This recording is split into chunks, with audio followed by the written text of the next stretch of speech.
And we're thrilled that we have Jen, Kat, and Caroline with us today to talk about deceptive, aka dark patterns. It's going to be such a treat.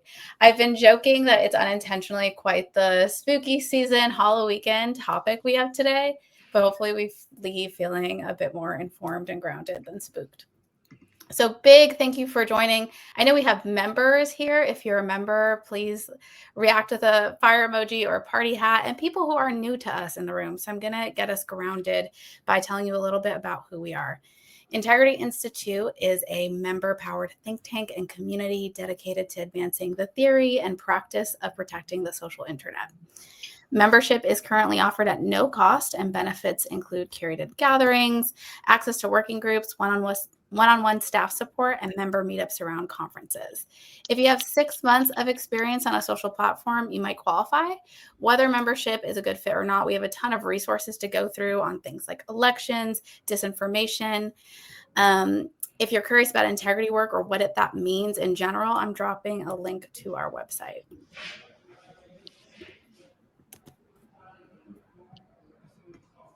Their moderator is actually an Integrity Institute member themselves, and I wanted to introduce them. Caroline Sinders is an award-winning critical designer, researcher, and artist. They're the founder of Human Rights and Design Lab, Convocation Research and Design. For the past few years, they have been examining the intersections of AI, intersectional justice, systems design, harm, and politics in digital conversational spaces and technology platforms. They've worked with the Tate Exchange at the Tate Modern, the UN, the UK's Information Commissioner's Office, the European Commission, Ars Electronica, the Harvard Kennedy School, and others. Caroline is currently based between London, UK, and New Orleans.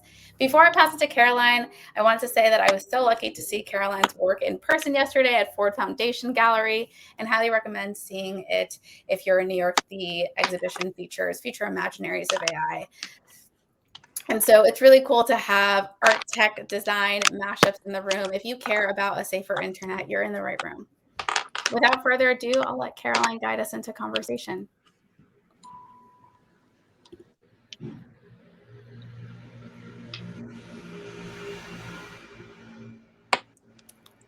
Caroline, I think you're on mute. Sorry about that. I am on mute. I super apologize for that. I'm so excited to be here and be able to moderate this panel. Sarah Ambrose had pushed me about maybe potentially being able to moderate and host this discussion, and I was so honored. And I'm really honored to be here with two outstanding researchers, thinkers, and deceptive design, harmful design, dark patterns experts, Dr. Jen King and Kat Zhou.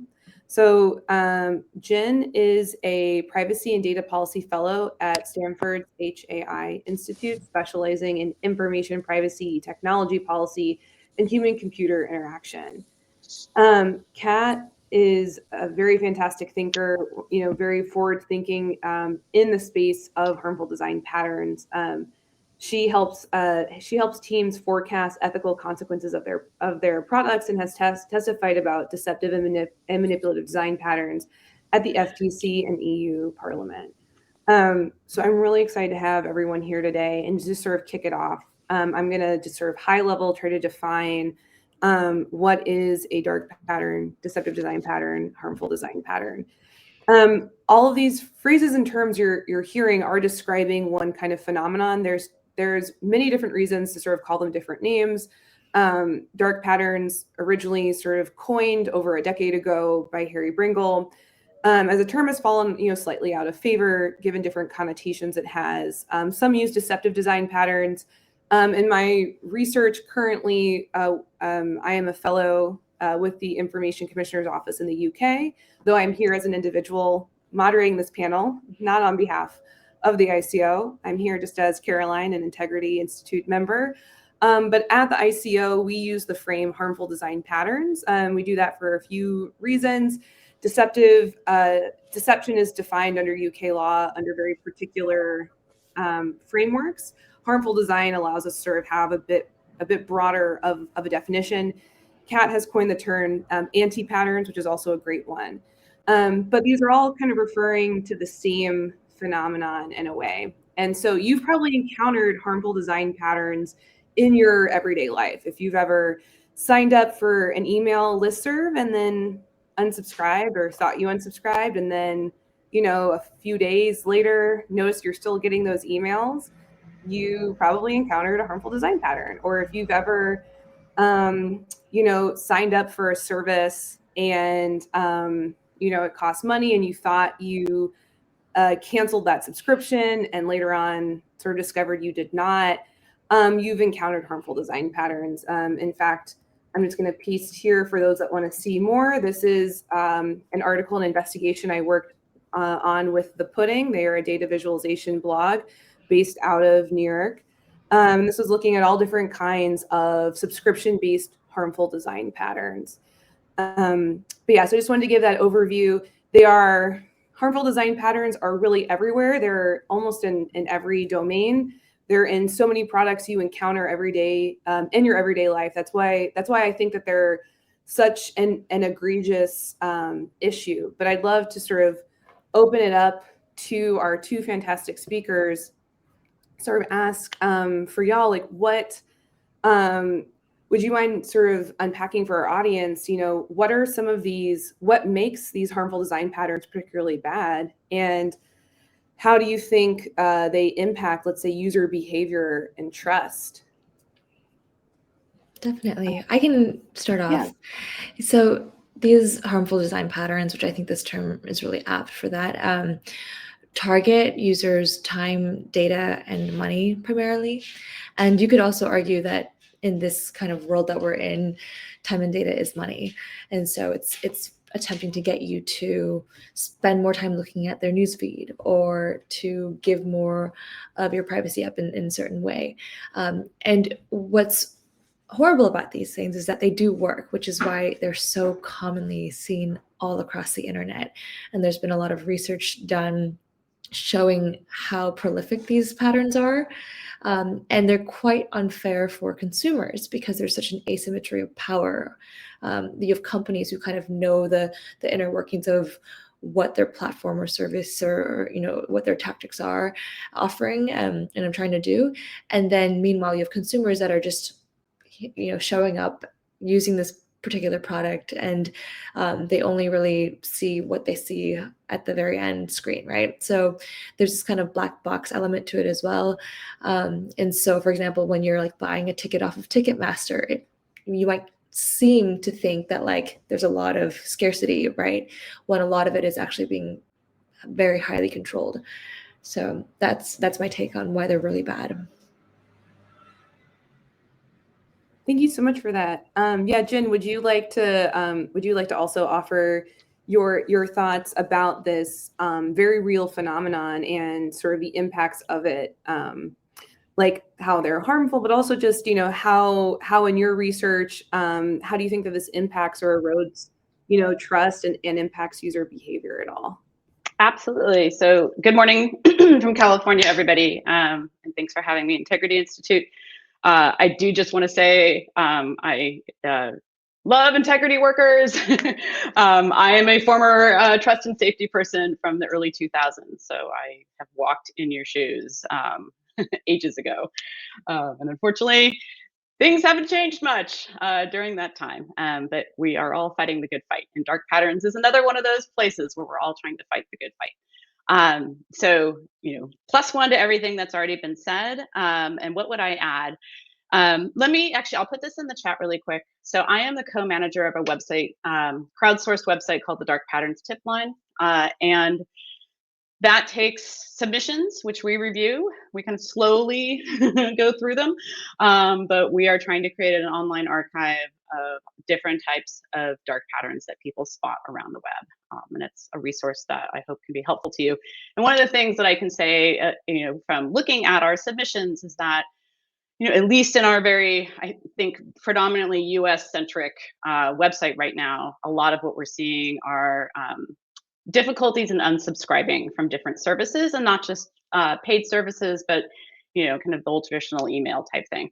And so, I think what you see is, we live our lives through digital mediated platforms in many ways, and those spaces, as you probably all know, are, highly designed and highly controlled. And we're really seeing kind of the end result of companies who have little competition, or in places where, because one actor starts doing it, everybody else begins to kind of pile on. People just getting squeezed left and right. And one of the areas where I think we've seen the most growth in this space has been in particular sectors. Travel is one of the first ones I noticed that becoming much more widely distributed. Kat mentioned Ticketmaster, which is one of my most favorite companies to hate on this topic. And so, like, any place where you can potentially offer someone a price and then tag a lot of hidden fees onto it, that's where we're seeing people get squeezed. And that's just one example. I am concerned that we are seeing potentially, confusing or deceptive types of design, across the whole consumer sector broadly, but potentially in places where people who may have less education, fewer resources, are more vulnerable, may not be a primary speaker of the language in which a service is offered. Those are all areas I think we have, a lot more concern of people potentially getting taken advantage of. How do they work? They are really playing off, as we understand it. Because I will say that even though there have been, I've been working on this topic since about 2009, 2010. And there's been an increasing amount of research in this space. There hasn't been a lot that really examines the kind of mechanisms of how they work, but the kind of best understanding right now is that they are playing on our decision-making biases and the heuristics that we all rely on when we have to make decisions online. So we are satisficers. We generally don't read a lot. We, try to navigate things very quickly, and these types of designs take advantage of all of those ways in which we kind of, look for shortcuts. We're under pressure, or really, I think sunk costs is one of those concepts that resonates the most. You've already picked out the Airbnb, you've already lined up the hotel room, you've already picked out those tickets, and by the time you get to the checkout, surprise, you have like $50 or more in hidden fees. Now, we have seen a lot of pushback in the last few years, and I think Kat and Caroline will be much better suited to speak about the effects of the DMA. DMA or DSA, and suddenly I can't remember which one it is that called out dark patterns explicitly, because it's been a while since I looked at it. And I know that there are kind of other regulatory solutions being proposed in Europe. Here in the US, the Federal Trade Commission has really stepped up enforcement. You also see a lot of different states kind of coming to the realization that this is an area that they can definitely litigate in. And so we're seeing, I think, a lot more policing in this space than we used to, but unfortunately, we've also seen a lot more widespread distribution of entire sectors being taken over by them. Because I will tell you from my background in privacy, it's usually a race to the bottom. And so unfortunately, I think with these types of designs, it's similarly been a race to the bottom. If one company gets away with it, another company assumes they can. And, it's really about trying to squeeze people all around the edges as much as possible. Totally. Thank you so much for that. And that kind of leads me into my one of my next questions. This is not necessarily in my background, and so, but it's something I'm curious about. If it's not in yours as well, that's totally okay. Some of these design patterns at times utilize psychological principles. I often think of like cognitive burden, Jen, as you were mentioning, and Kat, you touched on this as well, of just, this kind of amount of steps. It could also be things like confusing language, confusing placement, and it creates a cognitive burden when you're trying to go through something. The subversion of harmful design patterns of an expected pattern in and of itself, right, sort of tricks or plays upon our own expectations, things that design have taught us. But I know there's been some studies that have looked at, further, again, psychological impacts that harmful design patterns are trying to subvert. Again, the one that comes to mind for me is this cognitive burden, all of these steps. I'm also curious for y'all, is this something else that like you've looked in or thought about or touched on? And are there other sort of, again, psychological impacts we could think about? Also, it doesn't have to be psychological impacts. It could be other kinds of harmful impacts as well. But this is one of the things I've like slowly started poking at, and I'd love to hear y'all's thoughts on that. I can just start and say, as I mentioned earlier, there's been remarkably little research that tries to pick this apart to date. Not to say that there won't be more, and there should be more. One of the questions I have, for example, is whether these are global. Of course, all the research that's really focused on the more psychological side of this has come out of primarily the US or the EU. And so, there are arguments that these are mechanisms that exist across all humans, but I don't know to what extent they may be culturally specific. So I think that's a big open question that we don't have a good answer to. And hopefully, it's unfortunate we're seeing them pop up in other places around the globe. But ideally, we'll get some better understanding as to what extent these are playing on kind of universal human heuristics and biases, or whether they are areas where they're more culturally specific. And, for a particular jurisdiction, you might need to, highlight some different forms of interaction. And I don't know if Kat has seen anything similar to that too, but that's, I think, one of the big open questions here. And I would say also from a designer standpoint, at least in the field, there's been a lot of proponents of behavioral design and leveraging that kind of cognitive manipulation and sleight of hand. And we've seen books get published like Hooked, for example, that's all about how to get users invested or addicted to some stuff. And so it's definitely very, very widespread. And I don't think, people tend to shy away from it. At least now we're starting to see more and more of a pushback. But in our industry, whether it's in boot camps or in universities or even on the job, this is very normalized. These kinds of practices are very normalized. And it's also, if you imagine yourself as someone who is a new designer on a team, or even a new marketer, for example, right? Because a lot of these behavioral elements kind of come from that school of marketing that's existed long before. You might imagine Googling, okay, well, how do I get users to increasingly sign up for this one service that we have? And you're doing your research and you see, oh, well, this app and that app and this other app that I use also, they leverage this kind of tactics, so I might as well use it.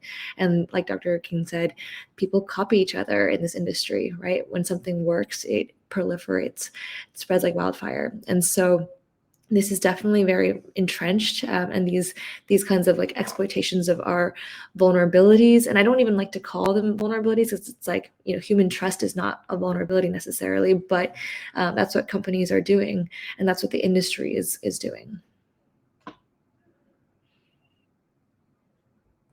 Totally. Thank you so much for that, both of y'all. I really appreciate that. And Kat, I love that framing of also human trust. One of the things I think a lot about is, as like a side note, as someone who used to work in trust and safety on anti-harassment teams, that as humans, we do such brave things every day, like building relationships online and opening ourselves up for all different kinds of human experiences. And one of the things that I do think about a lot is, as designers and technologists and researchers, we are also like stewards of these spaces, and how those spaces can, even just the design of them as this is focused on, can hurt and harm people unintentionally or intentionally.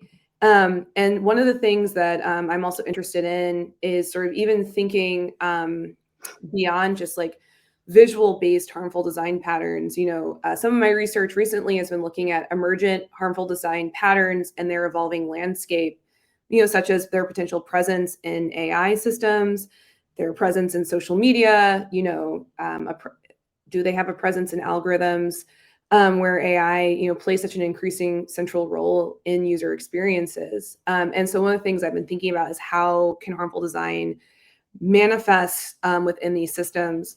I know that this is maybe a bit of a philosophical question, but one of the things I've been thinking about recently, Jen, I know this is something you and I have chatted about in our own conversations, is even when there's like, let's say a change that happens in social media and there's a lack of a visual cue, can we think of that as a harmful design pattern? One thing that comes to mind for me is how, Meta has sort of been linking Instagram more to Facebook and Facebook Messenger. There's something that the New York Times reported on of how when people were posting stories to Instagram, there was a really quick pop-up like right after you posted, where you sort of expect to see your story, right? So you post a story, usually go either directly back to your feed, or you see the story posted.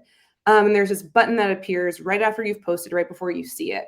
And it was this little pop-up, and it was like, do you want to post to Facebook? A lot of people clicked yes, not realizing that that became this longer term setting, like not a one-time post, but it changed all the subsequent posts. And so then people were really surprised to see their Instagram stories now appearing on Facebook. Most of the people interviewed in this article were Generation Z, and they were not using Facebook as much. As a human rights researcher, one of the things I think about is the unintended consequences of that, even if a platform owns or a company owns multiple platforms, like you might use Instagram in a very different way than you would use, let's say, Facebook. You might have very different communities on either of those places. It could really expose someone to all different kinds of downstream harms, right? You could see how a queer person could be accidentally outed, and that could result in, actual unsafety and a lack of, bodily autonomy.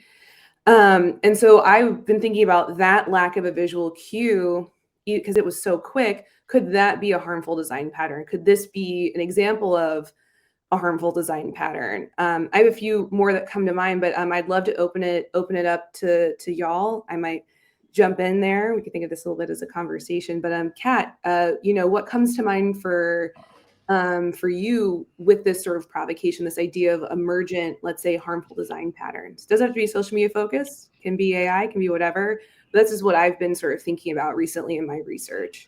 Definitely. And this is such a fascinating space. So I think, in our current canon that we have of all the different visual harmful designs that exist, there's a lot of stuff that can transfer over. But of course, also, I think with emergent technology, there are also new patterns that will come up and will have to be added to that canon. And the principle fundamentally will always be the same, which is that there's some element of deception, obfuscation, or manipulation to get people to believe or do something else, that's not in their best interest, perhaps. So I think about, for example, when it comes to even some of these generative AI chatbots, right?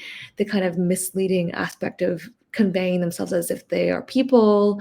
And I know that there's a lawyer, Louisa Jarofsky, who's written about this as well, of just how that in itself of getting a user to think that something is a person or is real, like a deep fake or a chatbot, for example, that is deceptive. And there are certain tools that have kind of been called out for that now. I'm thinking of Replica, which is like a friend chatbot kind of thing that a couple of that people have spoken up against in how it might mislead, especially younger children. And so I think that's definitely one thing to look out for. And of course, in different spaces as well. Like, I mean, the metaverse came and went, but I can imagine harmful design patterns popping up in these kind of immersive experiences as well. And especially when there is that asymmetry of what's going on and of knowledge, that could be very harmful in a lot of different ways. But yeah. I would add that, and there's some really interesting questions coming up in the chat. So I'm trying to move between them, but I might try to take a stab at a few of them that are coming up. So my background is at least in part in human-computer interaction, and my degree is in information science. And I've been thinking a lot lately about a concept we call configuring the user, which is kind of all the ways in which we create these virtual or online environments and kind of guide users towards a particular goal. And I also, at the same time, I'm thinking a lot about Helen Nissenbaum's theory of contextual integrity, this is my privacy geekery coming out. But contextual integrity is really about the normalization of information flows. And when there's a privacy violation, it's because something has happened that's kind of anormal or atypical that you didn't expect, or that didn't match your expectations. And I think, Caroline, part of what you're kind of alluding to is we are seeing kind of the shaping of people's behavior online in some very aggressively manipulative ways. I will say, as a parent, I find this especially concerning because I have a 10-year-old and a 14-year-old. And so I have these two different age groups that I sit with the 14-year-old, who can very critically assess his online environments, is still like having to really kind of go into his like online use, his defenses up at all times, getting ready to figure out, like, is someone trying to scam me? Is there a privacy violation? Whereas the 10-year-old is just completely clueless to this stuff. And I worry more about him in some ways, because again, I feel like we are pushing more norms towards how we anticipate people will engage online. And like there was a good example in the chat around like where does this kind of cross the line between manipulative, or if you want to increase engagement, how do you do so in a way that isn't somehow harmful? And I don't have a perfect answer to that right now, because I think it's one of those topics that we're still kind of in debate around what constitute a bright pattern or a light pattern, or a best practice, I guess, or trustworthy. I mean, we've taken different stabs at this in this community in many different ways. But I guess I would point out that, designers, I think, have always been in a hard place in this work, because you are often, I don't mean this to be offensive, but we're often not sources of power in companies. We are more of the kind of hired guns, even if you're an employee, where you're kind of consulting essentially, and you're here to do something and then you're there to kind of step out. And it's usually, especially in big tech companies, it's the engineers and the product managers who really own the business case, and they own the power. And so I think there's just a lot of pressure, or there has been, on designers to essentially kind of commercialize and meet the bottom line and build for the business case, and not be able to push back and say, like, this is not ethical, or this is serving the business interest, this is not serving the interests of the users. So I will say I don't think it's as simple as just saying, is there a dollar sign you can kind of assign to a particular feature versus not. But I do think we have to really ask ourselves kind of what is at the best interests of people's use of your product. And also, again, as Kat has already mentioned, trust. What does it mean to design for trust? What does it mean to have a trustworthy relationship? But just to say, I too am trying to, really pay attention to what's happening with the increased use of algorithmic systems and AI. I actually think the European regulators are maybe hedging towards this idea that behavioral targeting online, the idea that we are kind of mapping your behavior, observing your behavior, and advertising to you based on that behavior is inherently potentially manipulative. And I think the European regulators have been much more willing to go out in that direction to basically say, we don't see there is a valid case for a lot of what the kind of entrenched ways that we are advertising to people online. Like, it's just inherently unfair, or it's inherently unbalanced, or it inherently involves the collection of information that people just aren't even aware of.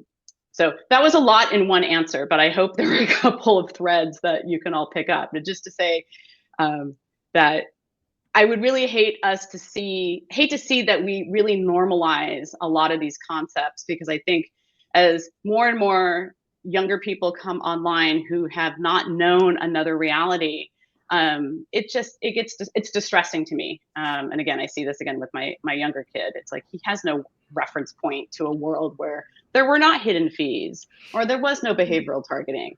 And so, the kind of shifting of those norms, I think, is really concerning. Yeah. I really like that point that you brought up. And I want to add on to that I think what we often see is this kind of shifting of responsibility from the corporations themselves to the consumers. And that is very consistent with like this neoliberal system in which we live. But, this logic of like, it's on them to look out for themselves. It's on them to sign that terms and conditions form. It's on them to read through the fine print and know all of this stuff, right? All the legal jargon. When a lot of these users are not only like kids and seniors and elderlies, but also just folks like myself. I haven't gone to law school, and I could not tell you what the TNC says. And I definitely breezed through it. And they know that. We know that, right? And so I think there's that element of, there's that cultural shift and legal shift that has to happen, where it is not only on the consumers to make these decisions and to protect themselves. And we do have to hold the corporations to account. Totally. And I think like building on both those points, that is where like the DSA and DMA for those based in the EU and actually not based in the EU is really helpful. Like I wonder, as you know, as a designer, I don't work in UX sort of traditionally in the way we think about it anymore. Meaning I don't work on a product team, but I think that there is something helpful for potentially for all of us in this room to, you know, maybe mention, like, do we think that this is in compliance? How can our team build better, like better collaborations with the legal team, and actually trying to think about, like, you know, would this be compliant under GDPR, under the DSA, under the DMA? And you know, I think that as AI is becoming integrated into so many different products, that is going to be even more important for us to think about what are harmful design patterns right in this context. I think that is, again, helpful for those that are have not heard of the DSA. It's the Digital Services Act, not the Democratic Socialists of America. Sorry, I always have to specify this with like US audiences, because I'm like, the DSA, like, what are you talking about? The Digital Services Act is an act that recently passed in the EU. Dark patterns is mentioned by name. It also focuses a lot on recommendation systems. This is something I know internally at the Integrity Institute, other fellows are working on. I think we have a variety of talks and information related to that. I think, Maddie, maybe you can post something that people can see. But there are conversations on this. I'm a part of a working group, not with the Integrity Institute, that's thinking about what does a healthy newsfeed look like? How do you sort of operationalize aspects of the DSA and have that impact design? And I think it's incredibly important. And I think that this is also kind of a good segue into, as we think about these sort of emergent harms, maybe to sort of back up. And so Jen asked in the chat, so a different Jen, what's the difference between intentionally harmful design and poor design or not thinking? And the downstream impact might be the same. I might just sort of jump in really quickly. This is where I look at impact and not intentionality. Jen, I think, Jen King, this is something I think you and I have talked about in terms of how to identify harmful design patterns.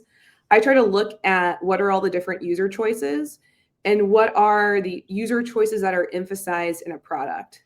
And if the one that is like the easiest, most accessible, and most usable, right, usability speaking, tends to favor the company, but does not favor user choices, that's most likely a harmful design pattern. Or if there's like an asymmetry across all choices. So if there's one where, let's say, it's like the least privacy protecting, or it's like it's the one that has like all the financial things turned on, that's one where that to me tends to be a sign that you're probably dealing with a harmful design pattern. But also sometimes I just try to examples like Jen Stewart's a website that is a collection of harmful design patterns. Kat, I think you've published a lot on this, also sort of showing different examples. There is the Deceptive Design Twitter account. All of these are great ways to sort of look at and say, like, oh, here are some visual things to avoid. But yeah, Kat, Jen, I'm also curious for y'all, like, for you, when you've come across one in the wild, what are the sort of tools you lean on, the identification frameworks maybe, to help you sort of spot something? So I can start. And I am amazed at how often I run into things that that capture me. It's really hard to inoculate yourself, even if you're an expert on these things. I mean, and that's why they're so effective, right? It's just such a challenge. You know, I will submit things to my own tip line so that we can post it later. You know, that's how I kind of like cope with it, I guess you could say. Because I know we can do a little bit of naming and shaming, but it's just really hard. I mean, I've probably trained myself more than the average to kind of stop and really check something before I proceed. but just the number of ways in which a kind of a confirmation button is pre-highlighted and put in a particular whether it's on the right side or the left side that interrupts your flow. It just happens all the time. So let me just kind of add to that to say also to kind of address a couple of things you just mentioned, Caroline, that I think this speaks to questions around whether we should have obviously standards, right, around some of the ways in which people interact. I mean, one of the things I've asked is whether there are particular kind of touch points, I've been calling them, in the online experience where we should have some level of regulation. And I'll just throw it out, like, should we have uniform, consistent online checkouts that aren't personalized and where there are particular rules about what can be there and how they look, so that we do have uniformity? Even if maybe you can include the look and feel of your site, but like, should we have some specific rules around places where people are more vulnerable or where they're more apt to be pushed? So that's one piece. I would say another thing here is we're seeing this come up a lot in discussions around artificial intelligence and just around auditing and benchmarks. And so I think it's worth raising, and I think there was something in the chat that alluded to this too. Should we have essentially kind of testing requirements for online websites? And I think one of the first places you may see this come up is with children's design. And actually, Caroline, you would know better than I if the UK design code requires this, but essentially, should we be requiring performance standards, or that companies submit testing results, which I realize can be manipulated, so that you need to be more precise about what we mean there. But should we be requiring in areas where we know there are problems and we know that there are potentially vulnerable consumers, that companies basically have to kind of file their testing results to demonstrate that they can say, yes, this isn't addictive or this isn't a manipulative or what have you. So I think these are some of the things that are beginning to come up in these discussions around what else we can do besides just trying to kind of regulate the design question. And going back to your question, Caroline, I think often what I tell designers about this is that if you are, maybe inadvertently even putting out a product or a feature with a harmful pattern, you will know because people will tell you. I am a big fan of writing to company support channels and being like, what the fuck is this? And I encourage you all to do that. And yeah, also submit to Dr. King's tip line. I think it's super important because when a good litmus test, at least for identifying these kinds of harmful patterns, is if it makes you feel like you've been conned out of something. And I think oftentimes we have to remind ourselves to not be hard on ourselves as users. If we feel like we've been tricked, we probably have been, and to trust that instinct of ours. And so I think fundamentally, I think the power should be with consumers, and that's what I really want to see moving forward. And I hope that's the way that our industry moves. Whether that happens or not is one thing, but that's what I'm hoping for. And I think by users speaking up, that is a sure sign that a company's probably doing something not so great and that they need to change it. Totally. Thank you so much for that. And I think those are both, just like, obviously you have so much to think about.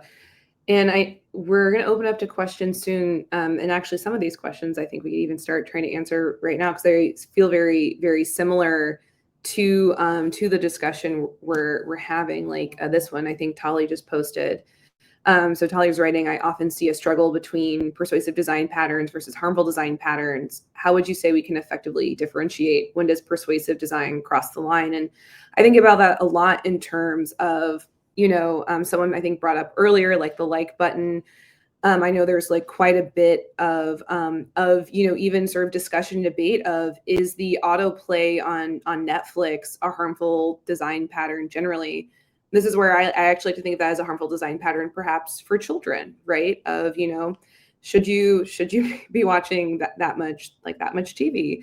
And when you're a child, you have all different ways, you're learning self-regulation, for example. So you could see maybe in this context how you could argue that's a harmful design pattern for an age group, right? And maybe for another age group, we wouldn't necessarily call it harmful design, but maybe we'd call it, that is just not healthy design. And these can be two separate things, right?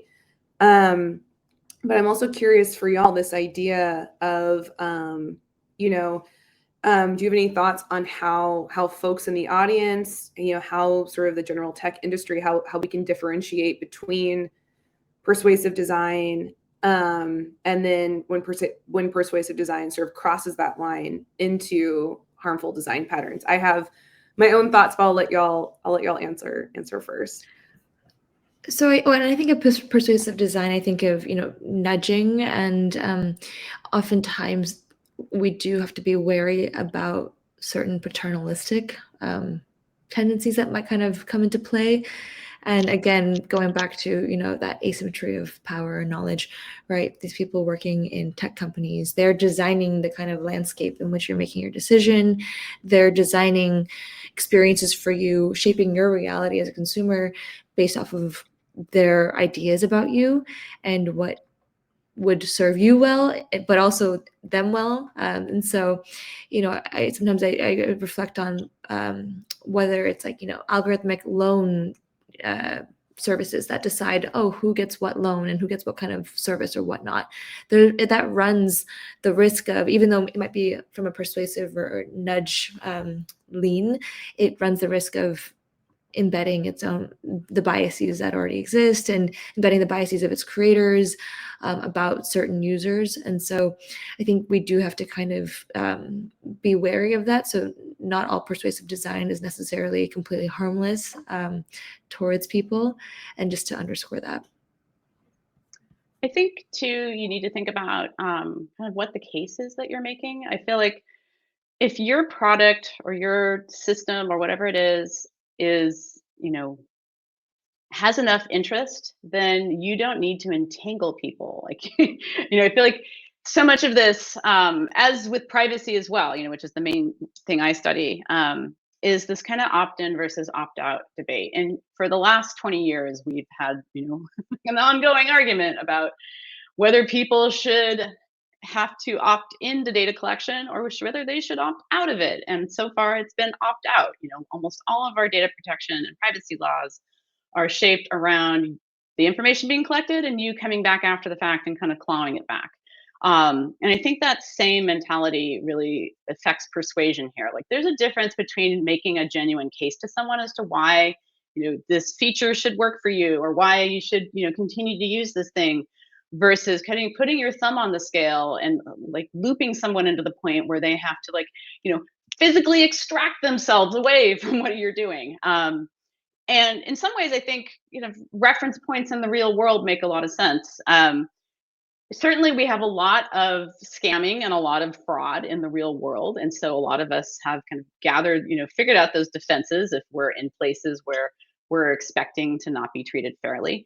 It's a lot easier, I think, to do online because you're at such arm's length from the people you're dealing with. But I think there really is a difference between kind of making the earnest case for why your product has value versus making it, nearly impossible for someone to disentangle themselves. And I'll just note this: today is the first time I've used Butter, and when I signed up for it last night, I felt extremely manipulated by the user interface, because it was definitely one of those like, we're going to pull you in as hard as we can, and if you want to get out, you better push your way back out. And so I think in that case, obviously it's not always going to be that simple.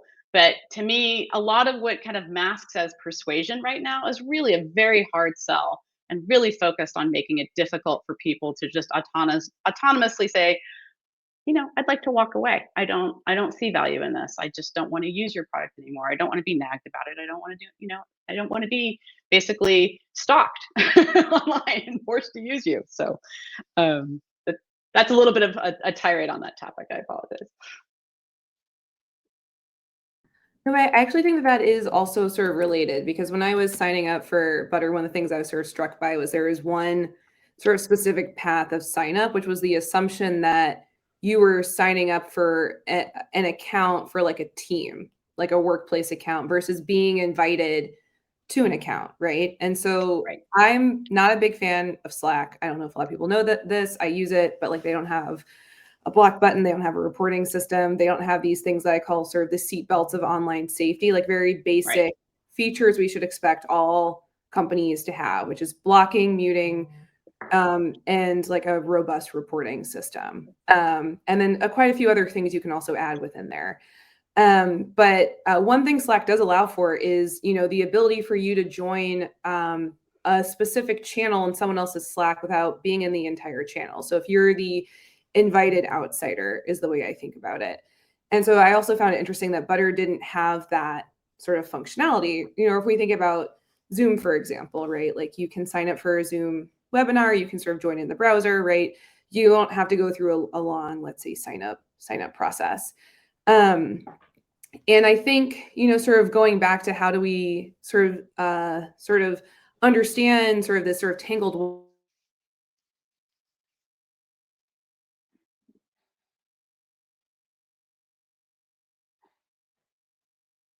Oh, did Caroline freeze? I think so. I'm getting. Is it thinking? Oh, there we go. There, you're back. Oh, sorry. Yay, Did I for a second? Yeah. Yes. It looked like it was thinking, and I was sitting there being like, oh dear.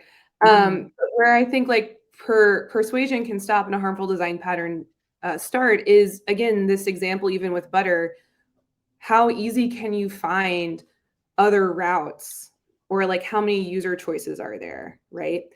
And when I think about, when I think about what I consider to be harmful design patterns in social media, is there sort of this assumption at times, like even in the sign up process or the posting process, that everyone's using this in the same way.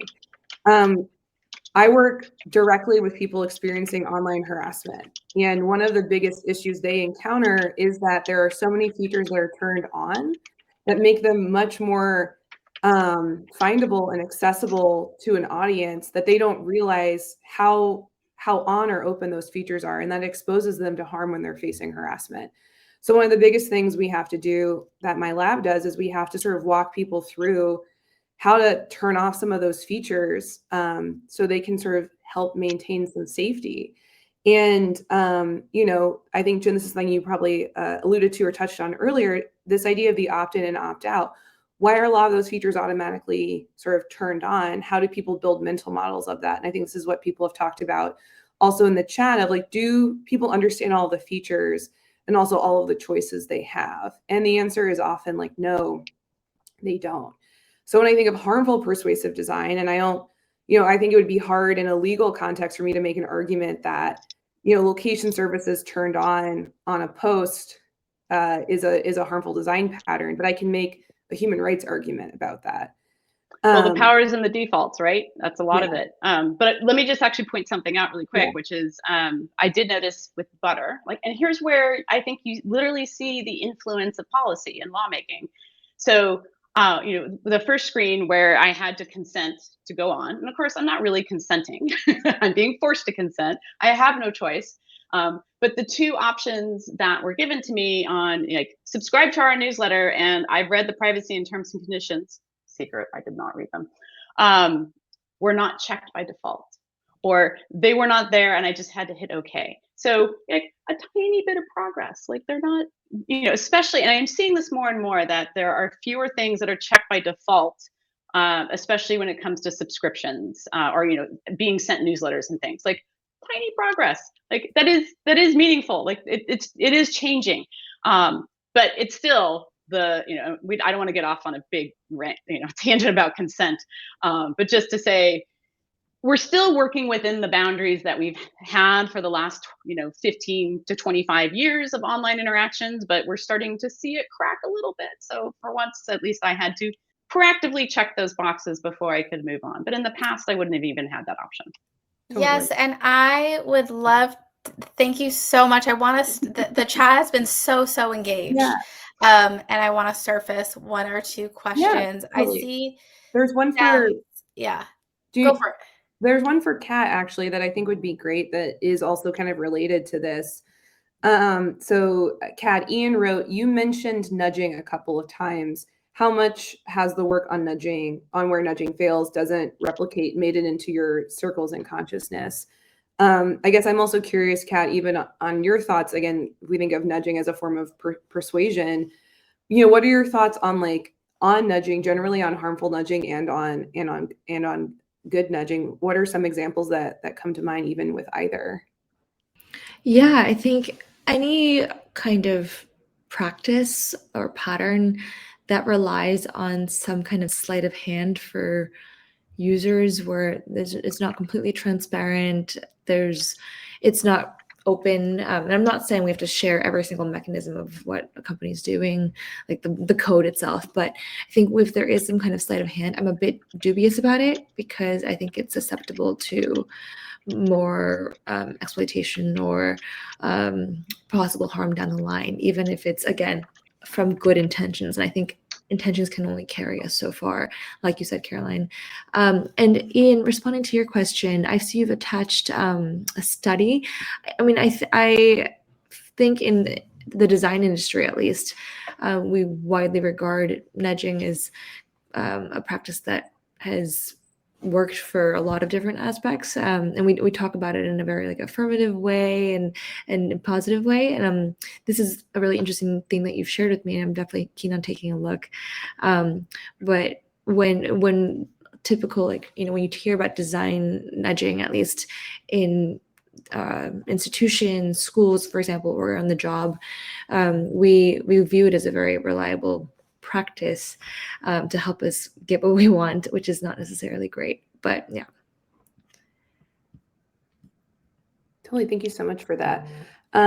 There's so many good questions. I'm trying to pick the next one to answer. Maddie, was there the question you were about to ask? Do you want to share that with the speakers while I find another question from the chat? Yes. So one was from Jem, and it's, what are your views about scale, environment, and culture on dark patterns? It can be a feature that's relevant and effective for a certain group might become a dark pattern when scaled up and used by a new community of users. That's hard to answer without an example, at least for me. I'm trying to think of one. I tend to think that we should look at how it impacts the most vulnerable. And I mean, any kind of harm to anyone is not nice. It is not great. So I think, yeah, if we've seen that some particular pattern, when scaled out or when placed in a different market, leads to not so nice effects, then I think there's definitely a time to pull the plug on it, and to kind of revise how they approach that design in particular. And I think of course, when we're designing for different like cultures and whatnot, there's always a localization, process at play, right? Designers are thinking about localization, and I think that definitely needs to extend to these kinds of patterns as well. I'll just add, I'll go back to the issue of testing. I mean, I think, Kat, you said it very well earlier. It's like, you will know if something is not working because your users will tell you. And certainly most companies, not all, but engage in some form of testing, and also get customer feedback, which is often very, very useful. So I think that, and this I think goes back to one of the much earlier questions between intentionality and it being accidental. I think a lot of what we see in the dark patterns manipulative design space is intentional. Yes, there can be sloppy design, there can be unintended consequences, but I think my final kind of answer to all of those things is still that you can figure it out. I mean, maybe not you personally, but companies can figure it out. You can monitor the feedback, you can conduct the testing. So I think on some levels, like, there just isn't fundamentally an excuse in the long term for why you can't identify something. I mean, besides a company that doesn't want to even look at these things or isn't willing to invest the resources. But I wholeheartedly agree that you will often hear directly from your users if they are not happy or experiencing something. It's just a question of whether you choose to listen and look at it. Totally. And one thing I think, like Jem, that so Jem the poster touched on is actually, I think, the hard thing about scale. Like, a feature that is relevant and effective for a certain group will work really well for that group. That doesn't mean it's a universal feature. And I think this is I think this is one of the really hard things about designing for a community, is that certain communities need certain things and other communities may not need them. And I think this is sort of a very hard problem to solve, but I also think, like, as Kat was saying, designing for the most vulnerable, right, often I think allows for the most sort of accessible and most usable design. And this is like something, again, pulling from disability work, but also human rights work. This is something that And children's design. Yeah, this is something, and I'm forgetting on the writer's name. Oh, Afsana Rigat writes in Design for the Margins. When you design for the most vulnerable, especially in human rights contexts, you make safety mechanisms that everyone can use, and you can often find ways that those are applicable. It's the same thing with curb cuts, right? They work for wheelchairs and they work for delivery packages, suitcases, and baby carriages, right? They also work for little kids that can't, step high, can't step very high up, right? And I'm also kind of the mind of anti-scale. So how do we allow for flexible design where there is user agency? And when that comes from a place, again, of designing for the most vulnerable, you make things the most safe.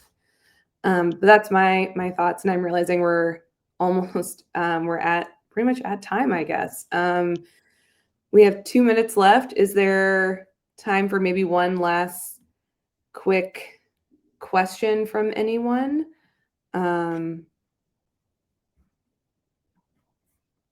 Maybe not. I don't know. Can I answer one that was very early in the chat from Arena? I don't know if Arena's still on. Hi, Arena.